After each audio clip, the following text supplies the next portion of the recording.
An English photographer, Roger Fenton, had pointed the way. 5 years earlier in the Crimea, he had photographed British soldiers. Empty battlefields. Brady and Gardner were determined to get closer still, to photograph all the intensity and horror of war.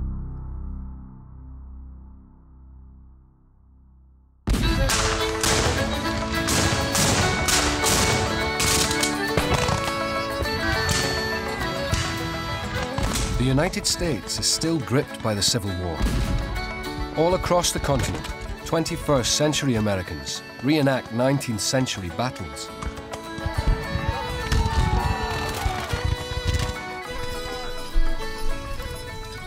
Behind the lines, Robert Szabo takes on the role of Civil War photographer. All right, guys, I'm gonna get a picture of you here.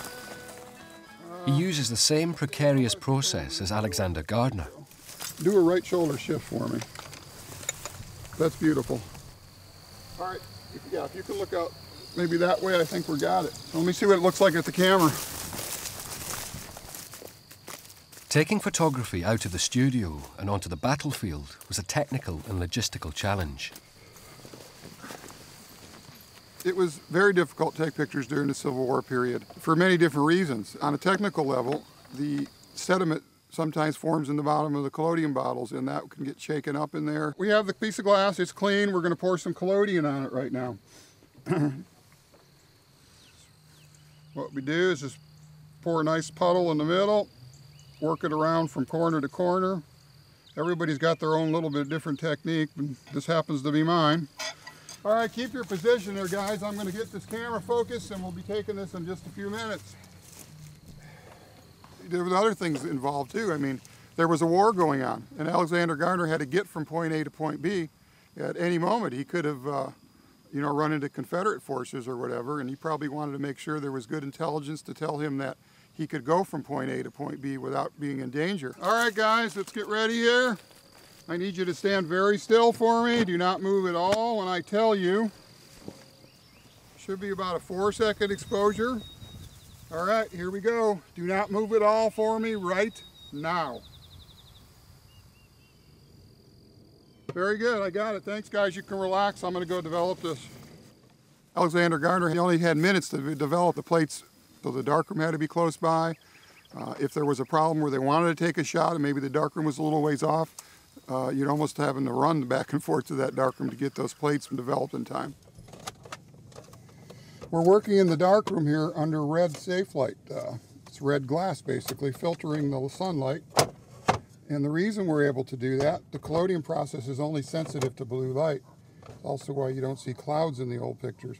But I'm just going to take this developer and basically just pour it over this plate real fast so it flows very quickly and evenly over the entire plate. And what we do is just move it back and forth a little bit, trying to keep it on the surface of that plate. Okay, it's developed now. What we'll do now is actually just rinse it. Put it in a tray here and just pour some nice clean water over it. And we'll do that a couple times before we take it outside to fix it.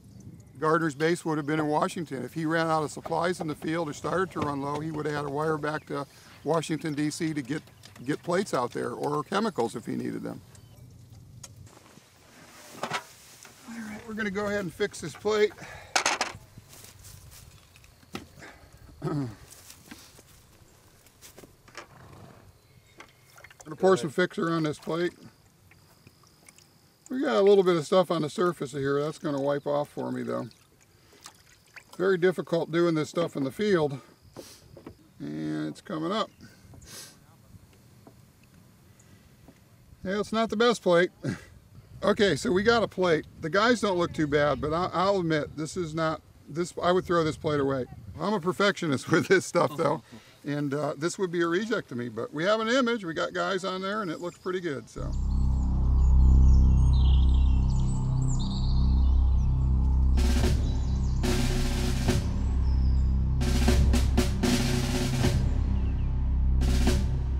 The first test for the new war photographers came in July 1861, 4 months into the war. Confederate troops were camped at the railway junction of Manassas, just west of Washington. On July the 21st, the first land battle of the Civil War began. The Battle of Bull Run. Lincoln's Union Army was overwhelmed. And so was America's most famous photographer. Matthew Brady went to the Battle of Manassas, and he got there just as the battle was actually coming to somewhat of a close, and he was in for a big surprise. I think like everybody did, they came out for a little Sunday jaunt to see the little battle. They were in for a huge surprise. Brady ran into massive amounts of federal troops fleeing back to Washington, D.C. I believe it happened somewhere between Centerville and Manassas. And it overturned his wagon, and he lost a lot of his stuff. After he came back on July 22nd, 1861, the day after the battle, he came back almost certainly to this very room here and had this photograph recorded, possibly by Alexander Gardner, in his long white linen coat that had made the horrible ordeal. You can see a sword that he had acquired actually during his trip, and proudly saying, Brady the photographer returned from Bull Run. He came back still almost apparently proud of what he had done. Just that he went to the battlefield and came back and survived the ordeal. He was proud of that particular accomplishment.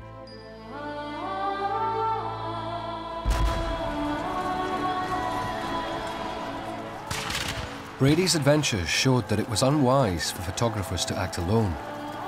Much better, much safer, to be embedded with the military.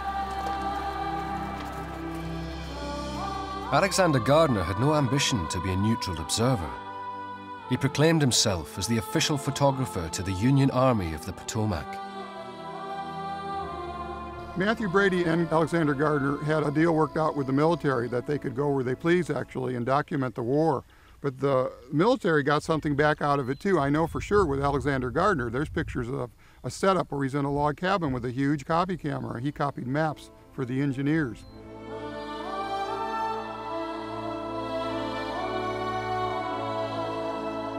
Photography was developing fast. The new fashion was for stereoscopic photographs, taken by special twin-lens cameras. Two images, a left and a right, were brought together by a viewing device to create an illusion of 3 dimensions. War photography was also charging forward, driving closer and closer to the action. Alexander Gardner and others were trying to get out onto battlefields to record great photojournalistic imagery. 1862, they're going to secure fresh graves on the Bull Run battlefield. That June, they're going to record a fresh field hospital on the Virginia Peninsula, dead horses at Cedar Mountain. But Gardner and others were looking for that incredible recipe, a Union victory, the proximity to Washington, D.C., where they could get out quickly enough to get what they really wanted, fresh battlefield dead on the field as they fell.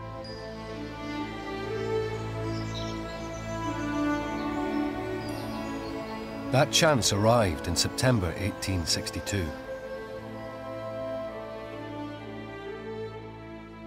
Confederate General Robert E. Lee led his army north into Maryland, to the little town of Sharpsburg on the banks of Antietam Creek.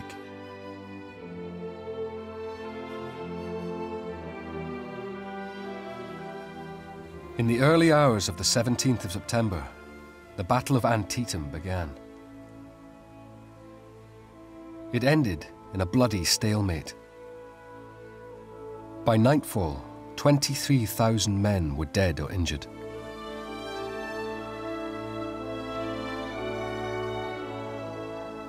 No single day since has claimed so many American military casualties.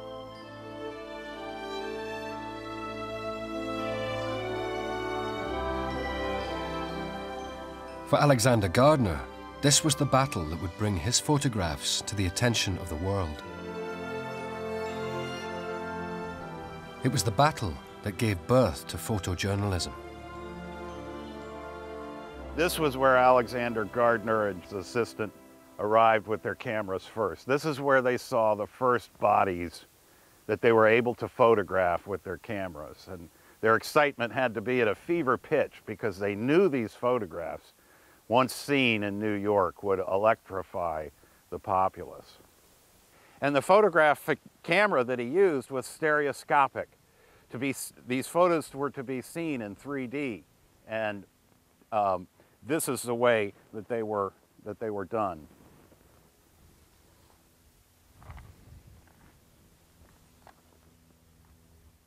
Wow. I mean, it takes you right to the scene.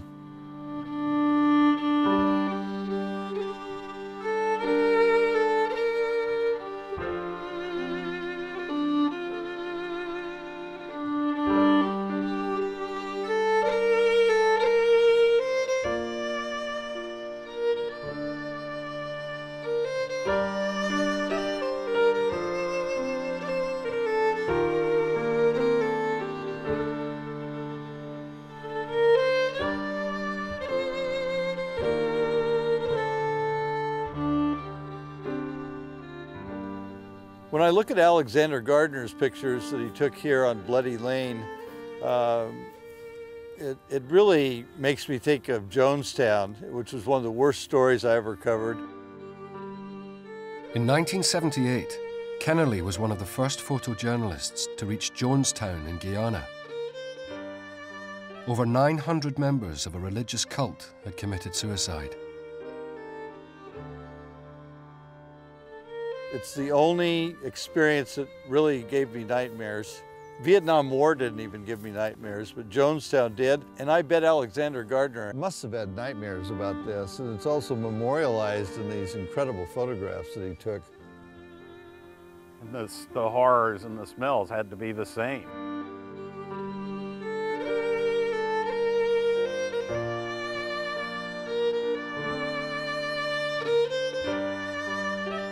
These were not professional soldiers. They were young men, young farm boys, 17, 18, 19 years old.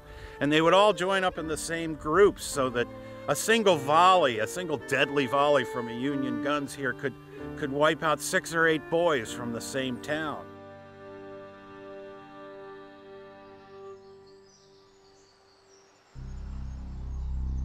After Bloody Lane, Gardner moved on towards the small Dunker church. He captured the gruesome scene in pictures and later in prose. The slaughter here was fearful. Each of the contending lines charged repeatedly across the field in front of the building and strewed the ground with their dead.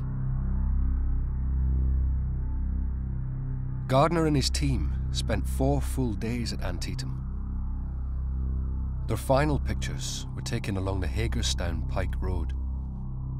It was here that he found Confederate soldiers lying along this fence line as they had fallen in the battle, in all sorts of different contorted positions. And here he set up his camera and took at least 6 different pictures from different angles, showing the bodies along this fence line, along Hagerstown Pike. And here's one of his original stereo views. Wow.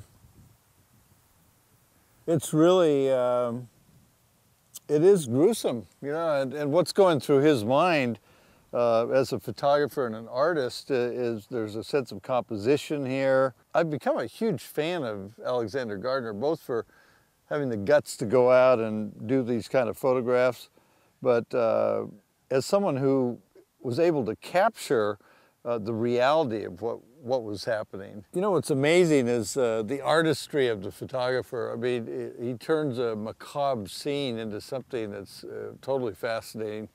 And on top of it, he was a great documentary photographer. You know, one of the pictures in my Pulitzer Prize portfolio showed this lone soldier walking over a devastated hillside, and the citation from the Pulitzer Committee said, it shows the loneliness and desolation of war. And I think Alexander Gardner's pictures are very similar, because what you have are trees and all the leaves stripped off by the gunfire and artillery. And, you know, war hasn't really changed that much in terms of the ultimate result. And the captions for these views were very descriptive. The famous shot of the Dunker Church with the dead in the foreground, the original Brady caption for that was printed on the back in big, bold, black letters, completely silenced.